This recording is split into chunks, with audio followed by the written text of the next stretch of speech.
Bueno, esto es nuestro segundo tour por el libro de Jonás. La semana pasada arrancamos y les dije que lo que iba a hacer era llevarlos de la mano a través de un recorrido de todo el libro, mostrándoles distintos puntos y cuestiones que son claves en el libro, intentando caminar a lo largo del libro, haciendo una pregunta. Esta vez, la pregunta que queremos hacernos es esta. ¿Qué podemos aprender del libro de Jonás en relación a la disciplina divina? Y quiero volver a poner esto. Si solamente miran este cuadro, miren, esto es valiosísimo. Si solamente miran este cuadro, que tiene 4 capítulos, 4 títulos, un resumen de todo el libro, en donde el primer capítulo habla sobre cómo Jonás se rebela contra Dios, el segundo habla sobre la oración que hace, el tercero sobre su predicación y el cuarto sobre su discusión que tiene con Dios. Si solamente, miren, si le hacen la pregunta a ese cuadro nada más, miren qué valioso que es esto. Pensemos en la disciplina de Dios, en el capítulo 1. ¿Qué nos muestra el capítulo 1 respecto a qué hace Dios en medio de su disciplina a Jonás? ¿Saben qué hace? Lo salva. Lo rescata. ¿Qué nos muestra el capítulo 2?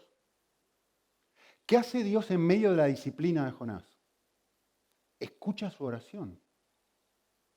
Oré a ti, tú me escuchaste, dice el versículo 2. ¿Qué hace Dios? Este es buenísimo. ¿Qué hace Dios en medio de su disciplina? Lo usa. ¿Pero cómo? ¿No lo estabas disciplinando? Sí. ¿Pero lo estás usando a la vez? Sí. Lo usa. El mayor avivamiento que se haya conocido en la historia de la humanidad, 120.000 personas que se convierten, o por lo menos que se arrepienten, lo usa en medio de la disciplina. Cuarto capítulo. ¿Qué aprendemos sobre la disciplina de Dios en el capítulo 4? Dios le habla. Face to face. Cara a cara. Fabuloso. Solamente si nos vamos a casa pensando en esto. Pero esto no es lo que quiero hablar, así que imagínense. Muy bien. Capítulo 1. Vamos de vuelta al libro. Versículo 1. Vino palabra de Dios a Jonás y le dijo, levántate, proclama a la gran ciudad. Y miren el versículo 3. Dice, pero Jonás se levantó para huir a Tarsis, lejos de la presencia del Señor, y descendió a Jope en un barco que iba a Tarsis, pagó el pasaje, entró para ir con ellos a Tarsis, lejos de la presencia del Señor. Vale, vamos a hacer una pregunta muy importante y muy compleja de responder. ¿Es posible huir de Dios? Porque el texto dice claramente que Jonás se levantó para huir. Y específicamente dice 2 veces que se levantó, al principio y al final del versículo 3, para huir de la presencia de Dios. Pregunta, ¿es posible huir de Dios? Respuesta. Gabriel sabe la respuesta. ¿Cuál es la respuesta, Gabriel? Sí y no, como siempre, ¿no? Ni, so. ¿Es posible huir de Dios? Respuesta. No es posible huir de la persona de Dios, pero sí es posible huir de la presencia de Dios. Muy importante entender esto, ¿sí? El texto presume que es posible huir de la presencia de Dios, ¿sí? Y yo sé que muchas veces que probablemente escuchaste a otras personas predicar este texto, seguramente trajeron a colación Salmo 139 que dice que no se puede, que Dios está en todos lados, que no es posible vivir de su presencia y tal. Y que Jonás no es ningún tonto que conoce las Escrituras y sabe. Sí, perfecto, el Salmo 139 dice eso. Pero ¿qué dice todo el resto de la Escritura? Todo el resto de la Escritura dice que Dios está en todos lados, pero su presencia no está en todos lados. A ver, piensen en el Antiguo Testamento. ¿Dónde está la presencia de Dios en la cabeza de Jonás? Yo les voy a decir dónde está la presencia de Dios. La presencia de Dios está en el templo. Y la presencia de Dios está de una forma muy especial que no está en ningún otro lado, en el lugar santísimo. Es más, vaya más para atrás. ¿Dónde está la presencia de Dios en el Antiguo Testamento? En el tabernáculo. Antes de que se construyera el templo, estaba en el tabernáculo. Y antes de que se construyera el tabernáculo, ¿dónde estaba la presencia de Dios? Delante del pueblo de Israel. ¿En forma de qué? De una nube. Ah, pero la presencia de Dios Dios no está en todos lados, sí, pero su presencia no. Entonces, este hombre claramente entiende que la presencia de Dios no está en todos lados. Esto lleva a muchas conclusiones. No podemos escondernos, lógicamente, del ser más grande del universo, pero sí podemos alejarnos de él. Y esto es lo que quiero que se lleven porque es precioso respecto a Dios y respecto a ti mismo. ¿Sí? Tú no puedes lograr que Él deje de ser consciente de ti. Y en ese sentido no te puedes alejar de su presencia. No puedes hacer algo para que Él deje de pensar en ti. Pero tú sí puedes hacer un montón de cosas que te lleven a ser menos consciente de Él y menos sensible de Dios.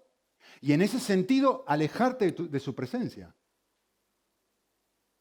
Es decir, Dios seguirá, pero tu habilidad y tu capacidad espiritual para poder discernir su presencia disminuirá. En otras palabras, esto va a ayudar a entenderlo, es imposible huir físicamente de Dios porque Dios está en todos lados, pero es perfectamente posible y normal, es más, te voy a decir, y diario, huir espiritualmente de Él. ¿Entienden la diferencia entre una cosa y otra? Esto es muy importante. Jonás lo entiende. Jonás sabe perfectamente cómo funciona esto. Y por eso hace lo que hace. ¿Qué es lo que hace? Esto es lo que hace. Miren esto. Lo que ustedes tienen aquí es Jope, la ciudad donde él está. ¿Sí? Y Dios le dice, mira, que tienes que irte para aquí, a Nínive, 800 kilómetros al este. Y Jonás dice, gracias, pero no gracias. 3.400 kilómetros, ¿a dónde va? Aquí, Andalucía. Tarsis quedaba aquí, cerca, en algún lugar entre Málaga y Cádiz. ¿Sí? Miren lo que hace. Se toma un barco para hacer esto. Ahora, esta es la pregunta del millón. Yo les hago una pregunta. Piensen, porque es fácil mirar esto sin meternos en el contexto histórico. ¿Sí? Yo les quiero hacer una pregunta histórica a ustedes, que la saben, que es muy fácil. ¿Cuántos judíos hay en el sur de España en el año 750 a.C.? A ver, mi hijo sabe esto. Está estudiando esto en el colegio, tiene 10 años. ¿Cuántos judíos hay en España en el 750 a.C.? Es decir, hace casi 3.000 años. ¿Cuántos judíos había aquí? Respuesta, 0. Lo que había en España en ese momento eran pueblos prerromanos, los íberos, ¿no? Por eso la península ibérica.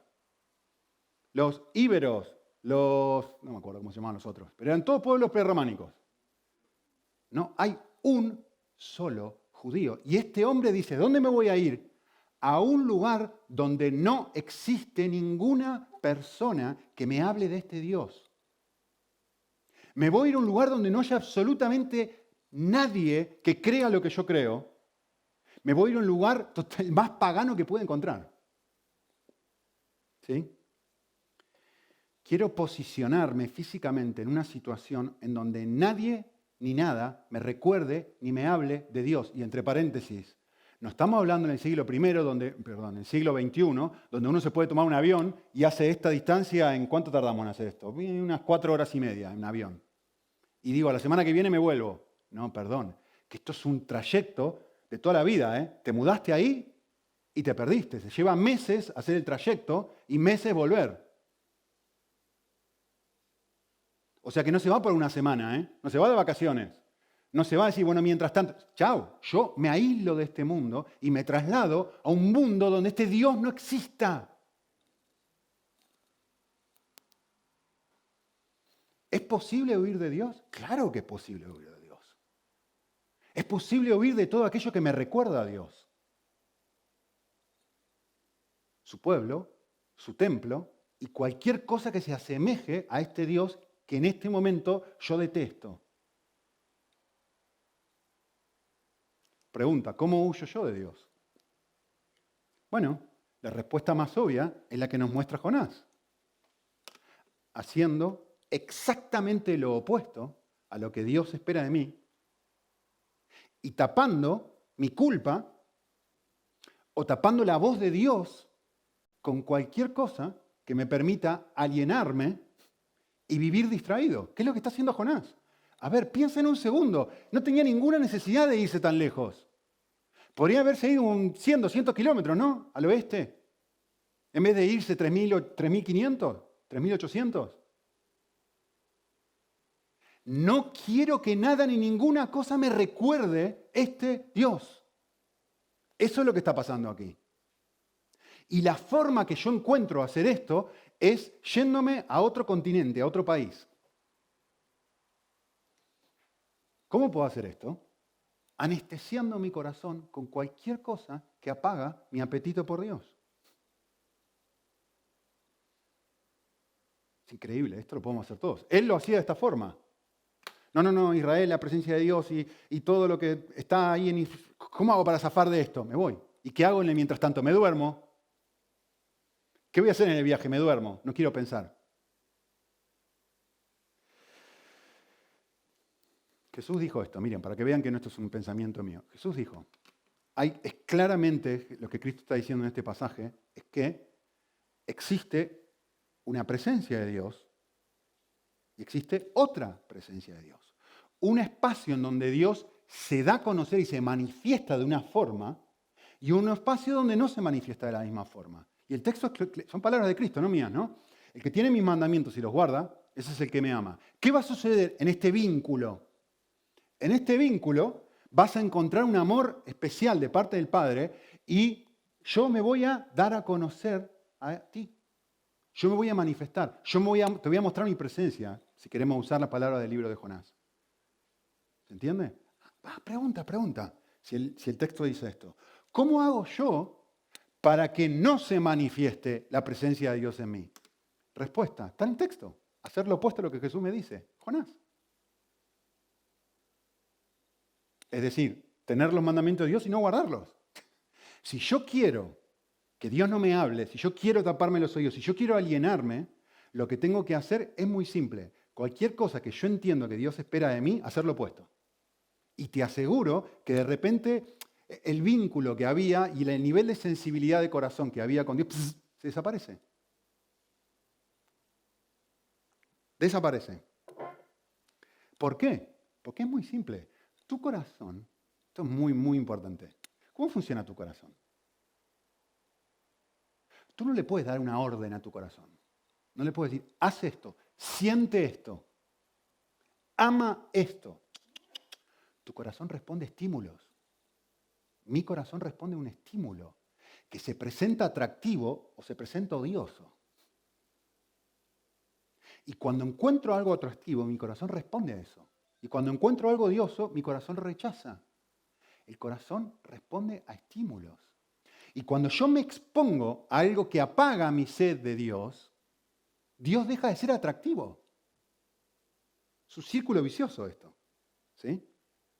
¿Qué es lo que hace esto? ¿Qué es lo que hace cuando me aíslo, me voy a un lugar donde Dios no está? Bueno, ¿cómo hacemos esto? A ver, entre paréntesis, ¿cómo hacemos esto? ¿Cómo haces esto tú? Todos tenemos una forma de hacer esto, ¿no? Elige la tuya. Por ahí la tele, por ahí la consola, por ahí son las series, por ahí la ropa. ¿Cuál es la manera que tenés para ponerte un chupete y no pensar? ¿Chupete se dice aquí? ¿Sí? Y no pensar en el Señor. ¿Sí? ¿Qué hace Dios entonces cuando nosotros respondemos de esta forma? El libro de Jonás no nos muestra. Ahí es cuando activa su disciplina. Miren esto. El texto sigue, ¿no? Ustedes lo conocen. Dios desata una tormenta, se produce la tormenta y el versículo 15 del capítulo 1 dice, tomaron a Jonás, lo lanzaron al mar y el mar cesó en su furia. Por favor, si ahora, frenate un minutito, voy a hacer tu guía de turismo, poné el dedo en ese versículo y hacer esta pregunta al texto. Mira, tomaron a Jonás, lo lanzaron al mar y el mar cesó en su furia. Versículo 15. ¿Sí?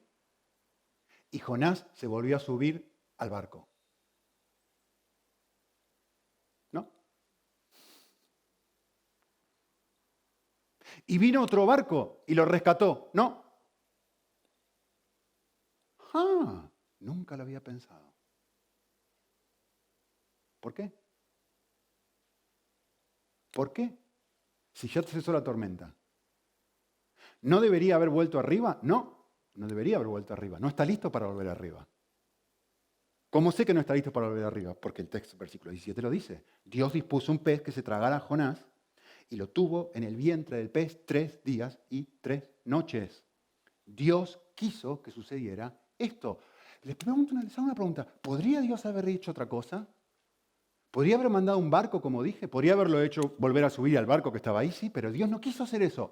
A propósito, Dios dispuso que este hombre estuviera 3 días sin comer, 3 días sin beber agua, 3 días pensando que se va a morir adentro de un pez. Y yo les hago una pregunta porque ustedes conocen el texto. Miren el capítulo 2, solamente en su mente, pensándolo. ¿Qué hace este hombre?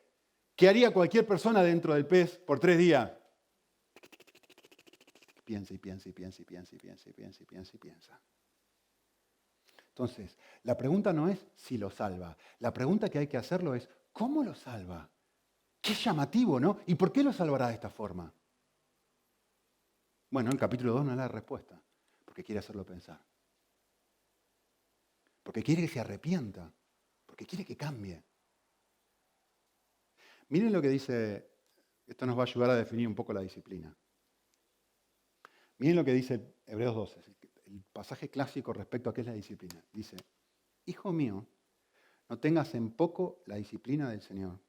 No te desanimes cuando eres reprendido por Él, porque Dios te está amando.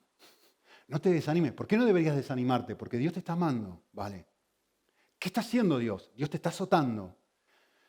Es muy llamativo esto, ¿no? Porque son sustantivos sinónimos. Tienen toda la intención hebrea, esto, de ser un sinónimo. Es decir, disciplina. ¿Cuál es un sinónimo de disciplina? Azote. Esto originalmente está en el Antiguo Testamento, ¿sí? ¿Qué es disciplina? Azote. Herirte. Lastimarte. Lo que está viviendo Jonás. 3 días sin comer. 3 días sin probar bebida. 3 días estando dentro de la barriga de un pez cuando podría haber vuelto al barco. ¿Por qué Dios haría semejante cosa? ¿Porque lo odia? No. Porque lo ama. Porque quiere rescatar a Jonás de Jonás. ¿Lo rescata de la tormenta? Sí, lo rescata de la tormenta. Pero lo quiere rescatar de una cosa más profunda que la tormenta. Lo quiere rescatar de sí mismo. Y por eso lo azota de la forma que lo azota. Pregunta. Pregunta. Muy importante. Más allá de buscar la mayor felicidad posible para tus hijos, si eres padre, ¿cuál es el mayor deseo de cualquier padre o madre que ama profundamente a un hijo? ¿Cuál es el mayor deseo que tú tienes, más allá de que seas feliz? La respuesta es obvia si sos padre o madre. Todos van a coincidir conmigo. No hay nadie que no coincida conmigo si amas a tu hijo. Es muy simple. Lo último que yo quiero es que mi hijo sufra. ¿O no? Cualquier cosa con tal de que mis hijos no sufran. Cualquier cosa con tal de que mis hijos no la pasen mal. Lo que cualquier padre querría. Por favor, lee el texto. Lee el texto de vuelta. ¿No te llama la atención que Dios piensa distinto a ti?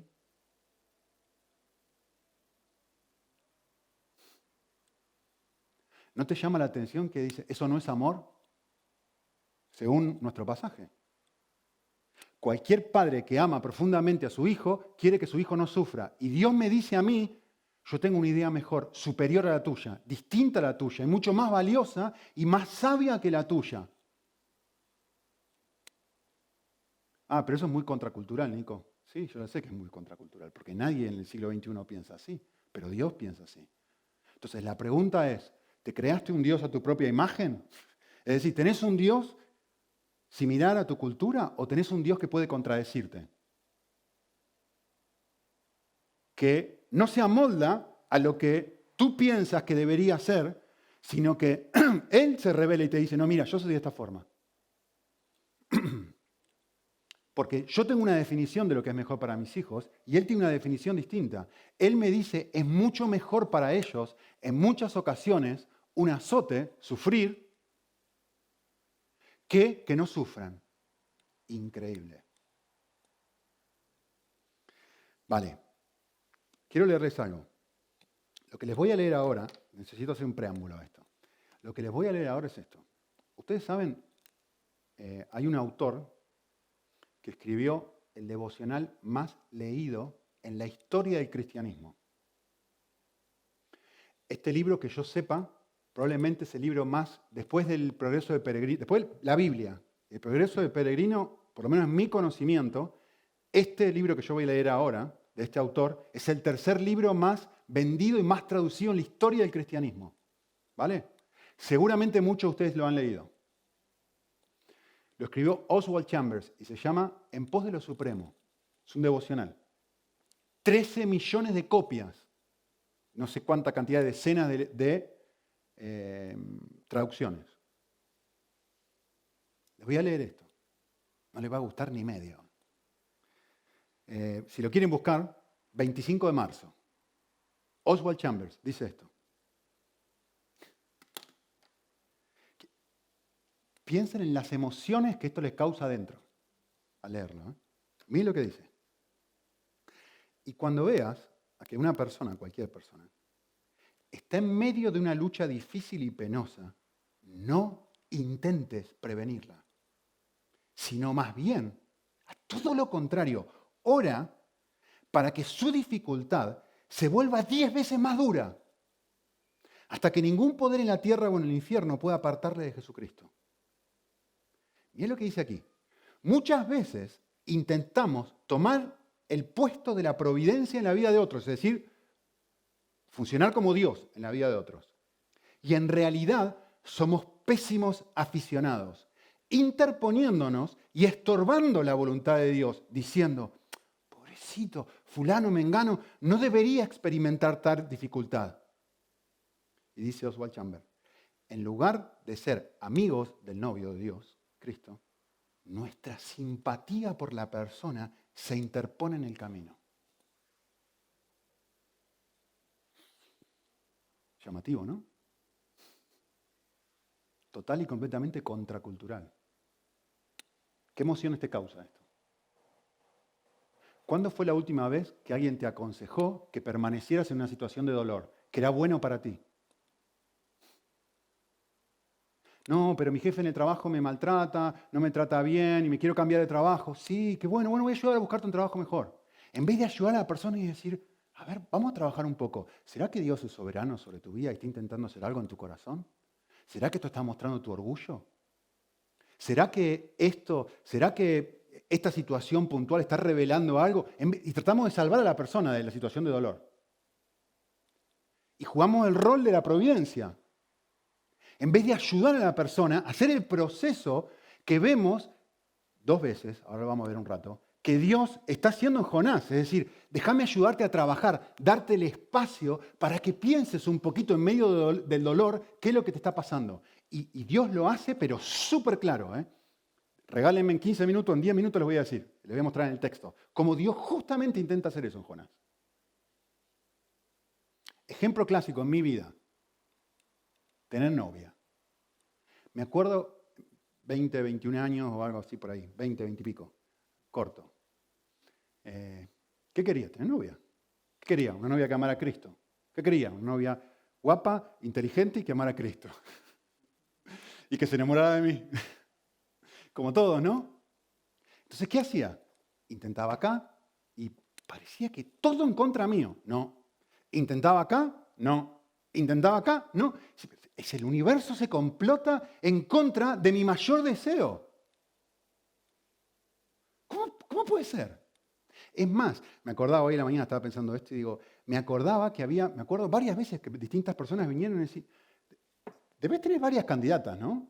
Yo decía, Sí, hay varias chicas que están interesadas en ti. ¿Dónde está? Que alguien me las presente, que yo no sé quiénes son. Y parecía que el universo estaba complotado para que yo no tuviera novia. 9 años después de la última novia entre ella y mi increíble esposa. Gracias a Dios por esos 9 años. ¿Por qué? ¿Saben qué ¿Saben lo que me decía? Todo el mundo me decía lo mismo. En vez de ayudarme a transitar este proceso, ¿qué estará tratando el Señor de hacer en tu corazón? Y te estará tratando de mostrar a ti en este proceso y ayudándote a crecer de ti mismo en áreas de tu vida que son flacas y ciegas, como Jonás, en estos 9 años que parece que el universo está complotando en contra tuyo, y todo el mundo dice, no, lo que pasa es que tienes estándares muy altos, Nico, debes tener que bajar los estándares. Todos me desaconsejaban, la mayoría de los consejos que recibí, alguno que otro no, pero la mayoría de los consejos eran así.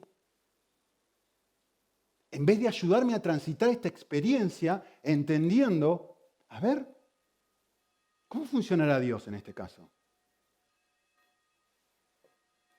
Entre paréntesis, piensan que esto es un caso, aparte vamos a ver varios casos más, pero ¿qué le dice Pedro a Jesús? Bueno, el Hijo del Hombre va a ser rechazado por los hombres, va a ser entregado. No, que jamás esto acontezca. Apártate de mí, Satanás. Tus palabras son las palabras del mismo diablo. Pedro, ¿por qué? ¿Qué te está diciendo Pedro a Jesús? Jesús, no sufras. No, pobrecito, no sufras. ¿Y Jesús qué le dice a Pedro? Ese pare de sufrir, a los latinoamericanos les suena eso. ¿Saben cuál es la iglesia, pseudo iglesia cristiana que más crece en el mundo hoy por hoy? La Iglesia Universal. ¿Sabe cuál es el eslogan de la Iglesia Universal? Pare de sufrir. Pero también es el eslogan de nuestras iglesias. No lo tenemos, lo tienen en la parte de adelante, pero también es el eslogan de nuestra... Si venís a buscar consejería a mí, que lo han hecho muchos de ustedes, saben que esto filtra mi consejería. Que no voy a ir a ti a decirte, a ver cómo te ayudo, a que no sufras más. No, es a ver cómo te ayudo, como Dios está ayudando a Jonás. Entre paréntesis, la parte más preciosa de esta cita no la resalté a propósito, porque quería resaltar la final. Miren la cita, porque acá muestra claramente el objetivo. Miren lo que dice este hombre. Dice, ¿por qué? ¿Cuál es el por qué hay que hacer funcionar de esta forma? Y miren lo que dice. Hasta que ningún poder en la tierra pueda apartarte de Cristo. No es masoquismo, no es te dejo sufrir, no es quiero que la pases mal, no, es que quiero que Cristo sea tu mayor tesoro y Dios está en ese proceso de querer hacer lo mismo en ti. Y está usando estas cosas para que Cristo sea tu mayor tesoro, para que nada compita con Él, para que ni el cielo ni el infierno te puedan apartar de Cristo. Y Él está usando esta clase de cosas justamente para esto. Y yo puedo interponerme en el camino si no tengo en cuenta cómo debería leer tu vida ahora. ¿Cómo debería leer mi vida ahora? Bueno, debería leerlo a la luz del mayor valor de Dios para tu vida, que es este. ¿Lo ven? Vale, definición de qué es la disciplina. Basada en el libro de Jonás y también basada un poco en este pasaje. La disciplina es un acto de amor que genera o permite una medida de dolor por el mayor bien de la persona. Lo digo otra vez. Y cada una de esas palabras están seleccionadas a propósito y ahora se las explico. La disciplina, primero que nada, es un acto de amor. Necesito recordar, Dios me está amando cuando está haciendo esto. Ahora, ¿qué es lo que hace Dios? Dios hace dos cosas. Y noten los verbos porque están ahí a propósito. Dios permite mi dolor. Sí, Dios permite tu dolor. Todo mi dolor, todo tu dolor. Dios podría haber evitado todo tu dolor. Lo permite. Sí, Dios permite el dolor. ¿Dios es soberano sobre el universo? Claro que es soberano sobre el universo. Si Él no fuese soberano, podría controlar el nivel de dolor de cada uno. Lo controla, lo permite. ¿Vale? No siempre por un objetivo de disciplina, pero que lo permite, lo permite. ¿Vale? Ahora, esta es la pregunta que les va a generar un adentro. ¿Dios genera parte de mi dolor? También. Y Dios dispuso un viento y Dios dispuso un viento terrible para que se levantara la tormenta. Y Dios dispuso un gran pez que se tragara a Jonás por 3 días. Y Dios dio la orden al pez para que lo vomite en la tierra. Y Dios dispuso una planta para que, y Dios dispuso un gusano para que. Dios genera todo mi dolor. No. Noten que digo parte de mi dolor, no todo mi dolor. Dios permite todo mi dolor, pero Dios no genera todo mi dolor. Él genera parte de mi dolor. ¿Sí? Vale. Eso quiere decir 2 cosas. En primer lugar, que Dios usa 2 formas para disciplinarme y ayudarme en este sentido. Que recuerden que nacen en el amor. Dios usa, que lo vemos claramente en el libro de Jonás, una disciplina directa y una disciplina indirecta. ¿Cuál es la disciplina directa? Clarísimo. Dios dispone esto para generar dolor. Y que Jonás piense, porque le hace 20.000 preguntas en todo el libro. Pero, esto le va a gustar, pero Dios también disciplina de forma indirecta. Él no genera el enojo de Jonás, pero lo permite. Dios no trabajó en el corazón de Jonás para que Jonás se enoje. No, esa es su propia respuesta. Es horrible estar enojado. Es horrible estar amargado como este hombre está amargado al punto que dice, me quiero morir. O sea, el nivel interno de bronca, de amargura y el estado interno en el que este hombre está es desagradable, pero Dios no produjo eso. Dios lo permitió, pero no lo produjo. Dios permitió, ¿cómo se llamaba esta mujer que no se me fue el nombre? Que fue violada en un campo de concentración nazi, Corrie ten Boom. ¿Permitió eso? Sí, claro que lo permitió, no se le escapó. Pero lean a Corrie ten Boom. ¿Enojada? No. Un nivel de cercanía, de paz, de vida. Terrible. Terrible. Como pocas personas en la historia.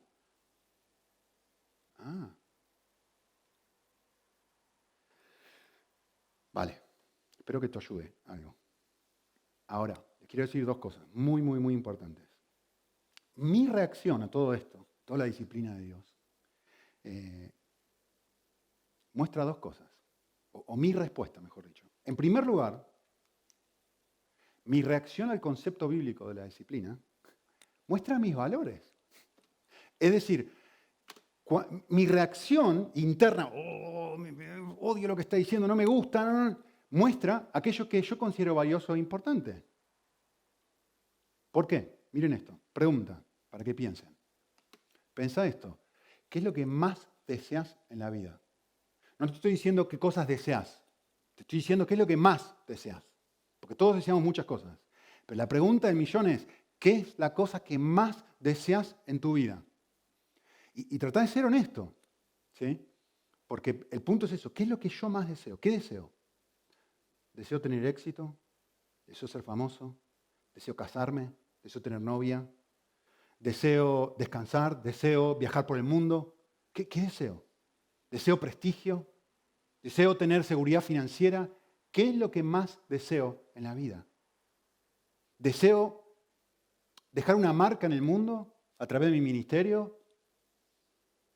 ¿Contribuyendo en una ONG? ¿Qué es lo que más deseo en la vida? ¿Deseo que me recuerden cuando me muera? ¿Deseo que mis hijos me amen? ¿Deseo que mi esposo me ame? ¿Que mi esposa me ame? ¿Qué es realmente lo que más deseo en la vida? Cuando vos te respondes esta pregunta, esto determina todo. ¿Por qué? Miren qué fácil.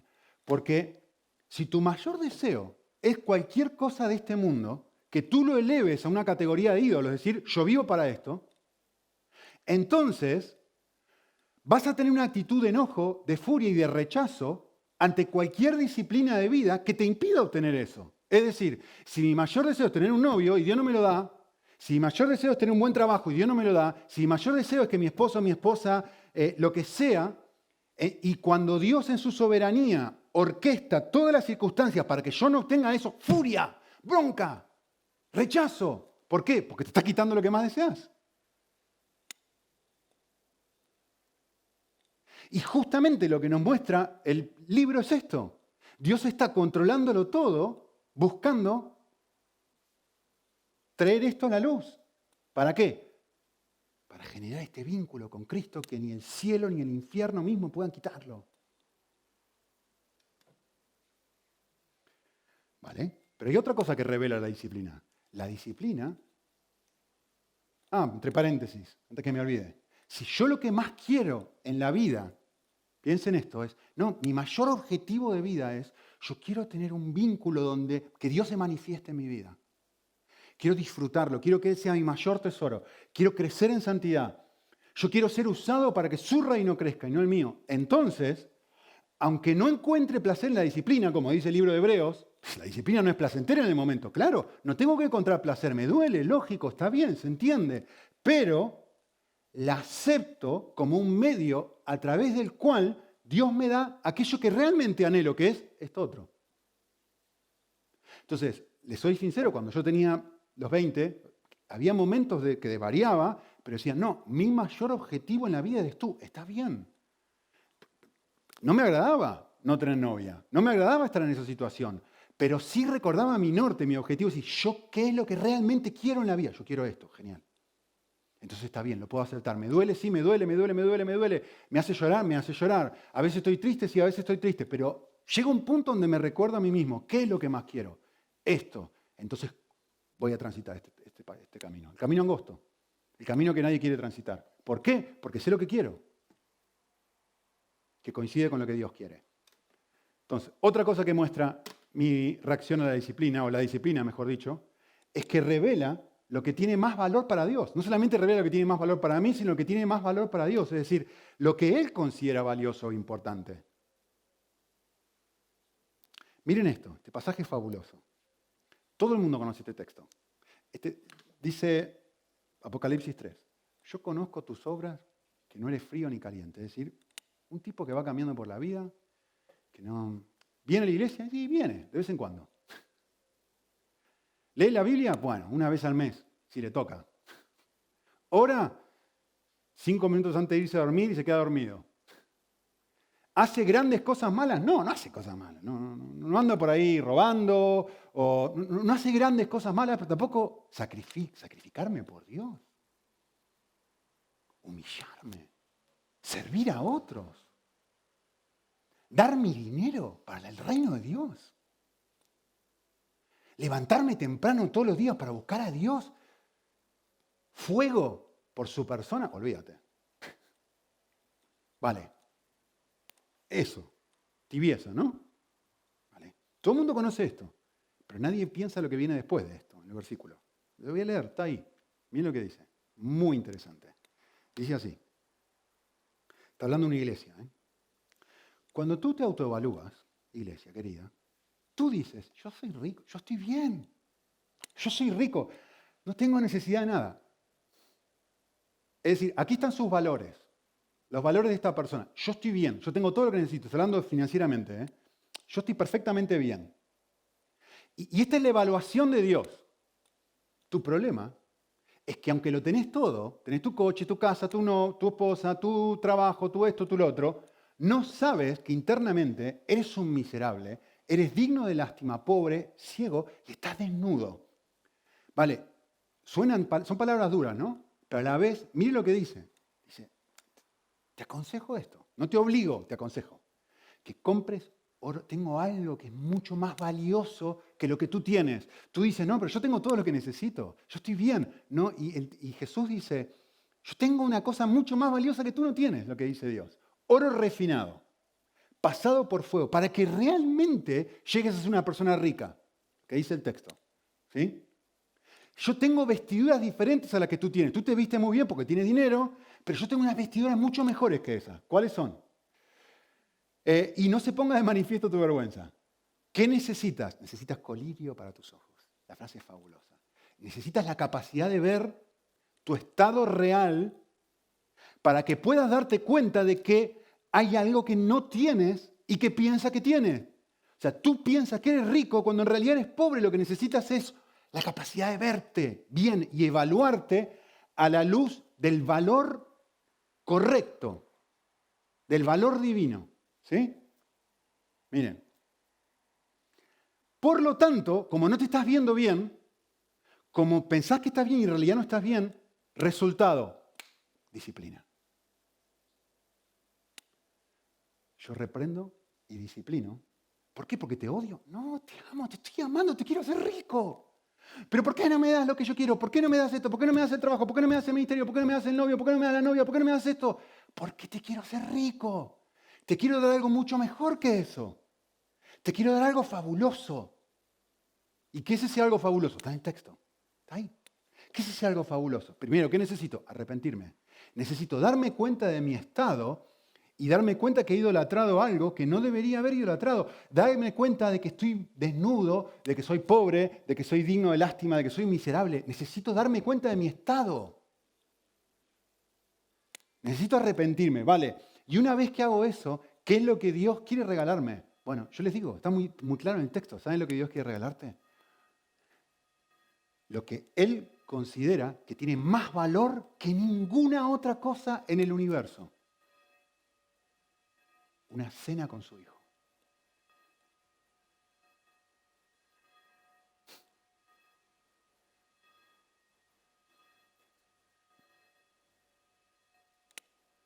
Y por eso te disciplina. Ese es su mayor valor. Yo disciplino. ¿Por qué disciplino? Porque estoy en la puerta y tú no me escuchas. Entonces te disciplino. ¿Para qué? Para que me escuches, me abres la puerta y te dé lo mismo que dijo este hombre. ¿Se acuerdan? Que nada ni nadie me puede separar de Jesucristo. Te dé lo que es riqueza real. Simple. ¿Cuál es el mayor bien que existe en este universo? La respuesta es obvia, ¿no? Estar cerca de Él. Comer con Él. Verlo es el bien más precioso del universo. Es tener colirio en el ojo y poder verlo, poder disfrutar y atesorar a Dios por todo lo que Él es. Salmo 16, 11. En tu presencia hay plenitud de gozo. No hay un poquito de gozo, hay plenitud de gozo. Delicias a tu diestra para siempre. ¿Qué está hablando? La misma imagen que habla Apocalipsis. Una cena donde esto es fabuloso. Entonces, la pregunta es, si yo no tengo esta clase de intimidad, si Dios no te estoy diciendo si lo cantás, no te estoy diciendo si lo crees. El punto es, si yo no siento este vínculo donde estar cerca de Él es la cosa más valiosa del universo, la pregunta obvia que tenés que hacerte es, entonces, ¿qué necesito? Disciplina. Necesito que Dios vaya podando mi corazón para que me quite todas aquellas cosas que me impiden obtener esto que realmente es lo más valioso que existe, Él.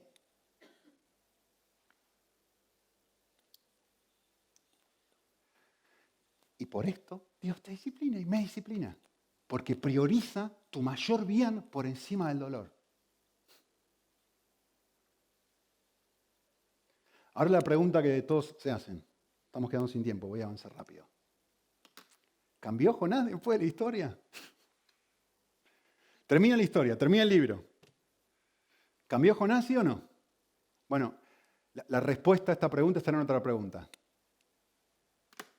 La respuesta a la pregunta está en quién escribió el libro de Jonás. A partir de ahí podemos saber si cambió o no cambió, ¿no? Y la realidad es que hay dos opciones. Yo diría, en mi criterio, un 99.9 que sí cambió. ¿Por qué? Porque el libro de Jonás tiene uno o dos autores. O Jonás, claramente, o alguien a quien Jonás le contó toda su historia. Pero no le contó todo con lujo de detalles, la actitud interna que tuvo del corazón y todo lo que Dios fue haciendo en el proceso y todas las preguntas que Dios le fue haciendo para que él reflexione y llegue a las conclusiones que llegó. Y fabuloso. Entonces, la pregunta es esta, que me quedo sin tiempo. ¿Qué lo quebró?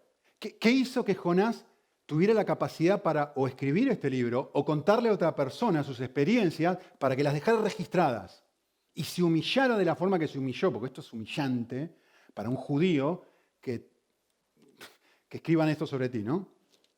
Y me encanta esto. ¿Qué es lo que lo quebró? El texto nos lo muestra. una mezcla perfecta entre dolor y gracia. Hace 2 o 3 años, no me acuerdo bien, mis hijos se habían peleado entre ellos. Creo que habían sido Manu y Tommy, en fin, no me acuerdo. Pero me parece que fueron Tommy y Manu. Y se pelearon. Entonces le dije a los chicos, bueno, se pelearon, lo siento, pero papá los va a disciplinar y hoy se van a quedar sin tele, no van a poder mirar tele. A las 2, 3 horas, no me acuerdo cuánto tiempo pasó, digo, ¿cómo hago para enseñarles a mis hijos gracia? Ya sé lo que voy a hacer. Los agarré y les dije, vengan chicos, ¿ustedes merecen mirar tele ahora? ¿Por qué? Porque se pelearon y trataron mal al otro. Vale. Papá va a hacer algo. Papá le va a dar gracia. ¿Qué significa gracia, papá? La gracia es darte algo que no te mereces. Voy a dejar que miren tele hoy a la noche, cuando no se lo merecen. ¿A que no saben cómo respondieron mis hijos? ¡Gracias, papá! Besos, besos, besos. Sí, te quiero, papá, sos el mejor papá del mundo. Genial. Miraron tele. Al día siguiente se volvieron a pelear. Entonces yo le dije, papá, no le va a dejar mirar tele esta noche. Lo voy a disciplinar. ¿A que no saben lo que hicieron a los 10 minutos? Papá, ¿me das gracia? Papá, ¿nos das gracia? Es su frase favorita ahora, ¿eh? Papá, ¿nos das gracia? Claro, eso me puso en un dilema teológico a mí. Porque yo digo, vale, si yo les doy gracia cada vez que ellos se mandan un moco, ¿no? Como decimos en Argentina, cada vez que ellos meten la pata, cada vez que ellos pecan, entonces los estoy malcriando y no ayudo. Pero a la vez, si nunca les doy gracia, entonces ellos van a entender que en cada una, esto funciona por obra. Me porto bien, me disciplina, me porto mal, no. Y hay una mezcla de sabiduría y amor e incondicionalidad donde yo tengo que integrar esta doble dinámica en donde los disciplino, a veces los disciplino, a veces los disciplino y les muestro gracia, a veces sí, a veces no. Porque la comprensión de la gracia no se da en un evento, en un momento, se da a través de un proceso de vida.